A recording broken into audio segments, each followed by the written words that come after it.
vamos a hablar de cine también. Cine y ciencia. Acá hablamos un poquito de todo, ¿no? Pero es maravilloso, porque es como la ciencia atraviesa todo. Atraviesa todo. Bueno, hace poquito se estrenó Intensamente. Es la película más taquillera, Intensamente 2, ¿no? Es la película más taquillera de este año. Ya va a $500 millones. No sé si es poco o mucho, pero sé que nunca voy a acercarme, así que me da lo mismo. De recaudación. Sí, eso la hora de un flete. Eso ya la tengo, después te paso. Después te paso otro. Es esta película que tiene que ver con la personificación de los sentimientos humanos. En la primera había estado, acá me la anoté, alegría, tristeza, furia, temor y desagrado, y ahora la protagonista, que es una niña ya joven, llega a la pubertad, entonces experimenta otras emociones, emociones como vergüenza, envidia, ennui, que está escrito en francés por algo muy particular, que quiere decir aburrimiento, los jóvenes se aburren, y la más interesante de todas, que hay para hacer dulce de leche con esta, que es ansiedad. ¿Por qué? Porque no solo atraviesa a los jóvenes en edad de pubertad, sino a toda la sociedad. Es muy interesante porque a la personificación que tiene que ver con el aburrimiento, lo hacen con un celular. Claro. Entonces, lo que intenta explicar en ese caso la película, no hace falta ser muy genio para darse cuenta, es que uno todo el tiempo está matando el aburrimiento con el celular. El problema de eso, cuando uno habla con especialistas que se dedican a ver esto, sobre todo jóvenes, es que aburrirse no estaba mal, porque aburrirse era el paso para la creatividad, para la creación, para pensar distinto, para ver las cosas desde otra perspectiva.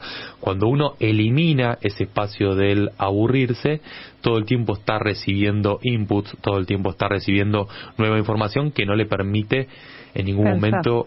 Exacto. Yo no quería ser tan rotundo, pero bueno, pero tiene que ver con eso. Es como las series que uno consume en las plataformas muchas veces que... Sí, las ve para no pensar. Que no sabes ni lo que viste, pero llenan el vacío. Sin duda. Otra, como les decía, de las más interesantes tiene que ver con la ansiedad. La ansiedad está personificada con un bichito naranja, que lo van a ver en un montón de imágenes, porque esta peli es súper taquillera, que tiene todos los pelos para arriba, como si estuviera electrificada, y también es súper interesante porque es la que lleva a cabo todo, digamos, toda la trama de la película. Acompaña todo el tiempo, ¿no? a la protagonista. Es muy interesante. Yo cuando hablaba, les decía, ¿no?, con especialistas, nos decían, bueno, lo que no está muy graficado en la peli, más allá que está la ansiedad, más allá que está el aburrimiento, que es típico de la juventud, no está esta idea de la toma de riesgo.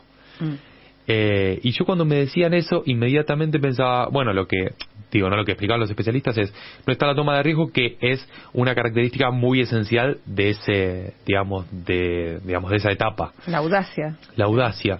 Y yo lo que pensaba es que no sé si la película no tiene parte de razón en eso, de mostrar jóvenes que quizás ya no están tan de acuerdo con tomar riesgos. Quizás la película, me refería, grafica mejor lo que está pasando en la actualidad a lo que están refiriendo los especialistas, porque los especialistas son eso, ofrecen una mirada, por supuesto una mirada basada en un montón de lecturas y conocimiento y demás, pero bueno, es una mirada no también muy puntual. Lo más interesante de todo esto es que Disney y Pixar, que son los dos creadores, los dos promotores de esta peli, de esta saga, todo el tiempo están comenzando a prestar atención en otras miradas. Era impensado ver que Disney hiciera un producto que tuviera que ver con la empatía de los jóvenes. Era impensado que se refiriera a algo que tuviera que ver con inteligencia emocional. Vos recién hablabas de un producto hipertaquillero como fue Terminator. Era todo mucho más rudo, todo mucho más cuadrado, más esquemático. Hoy las producciones están obligadas a ser un poquito más inteligentes, a ajustarse, a calibrarse un poquito más a los tiempos que corren. Yo no podía despegarme todo el tiempo cuando miraba la peli de pensar en ese libro emblemático, que es el libro más vendido de la comunicación social en nuestra región, que es Para leer al Pato Donald. Sí, Dorfman y Matelar. Dorfman y Matelar, en ese libro de los 70, ¿qué hacían? Bueno, nos explicaban básicamente cómo había que leer al ratón Mickey. ¿Qué? Cómo había que leer esa historieta, qué nos estaba queriendo vender Estados Unidos. ¿Qué nos vendió? ¿Qué nos vendió Estados Unidos a través de todo el imperialismo, cultural? Y también algo muy interesante. tampoco podía dejar de pensar en la pata y en la mirada mucho más cultural. La peli te está todo el tiempo mostrando digamos, el pensamiento de una joven en edad de pubertad, desde una mirada mucho más fisiológica, ¿no? ¿Qué pasa en nuestro cerebro? Y también está esta otra mirada, cómo es la mirada que tiene, digamos, más que ver con la cultura, cómo se construyen las emociones.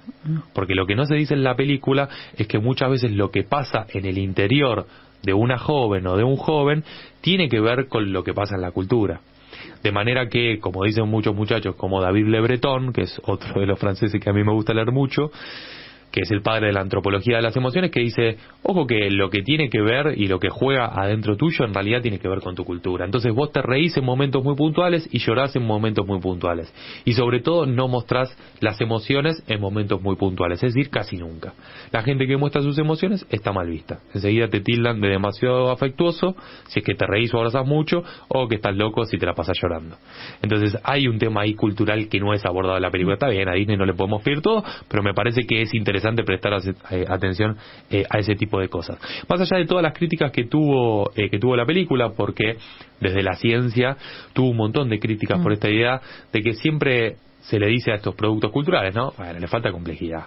Bueno, no tiene tanto que ver con el cerebro de una joven. Bueno, no representa tanto toda la heterogeneidad y todas las perspectivas y enfoques que puede haber. Para mí lo más interesante es que pone, esa es la gran virtud de Disney, ¿no? Como dueño de todo, pone en la superficie un tema que es hiper interesante para nuestra época, para las anteriores también, pero para esta sobre todo, que tiene que ver con la salud mental. La salud mental en los jóvenes. Porque antes, equivocadamente, creíamos que la salud mental era un problema que solo tenía la gente de nacimiento, si es que tenía algún trastorno o alguna afección de nacimiento, o bien la gente cuando ya era adulta. Ahora, lo que se está viendo es que cada vez hay más jóvenes que experimentan trastornos de ansiedad y trastornos depresivos. De hecho, uno cuando se mete en un tema muy complicado como es el suicidio, comienza a ver que en la franja de los jóvenes se experimenta muchísimo, por lo menos las ideas suicidas. Con lo cual me parece súper interesante comenzar a hablar de esto y poder romper en algún momento el tabú que existe sobre todo lo que tiene que ver con salud mental, para comenzar a pensar por primera vez quizás que si uno tiene un problema de salud mental no equivale a estar loco ni mucho menos.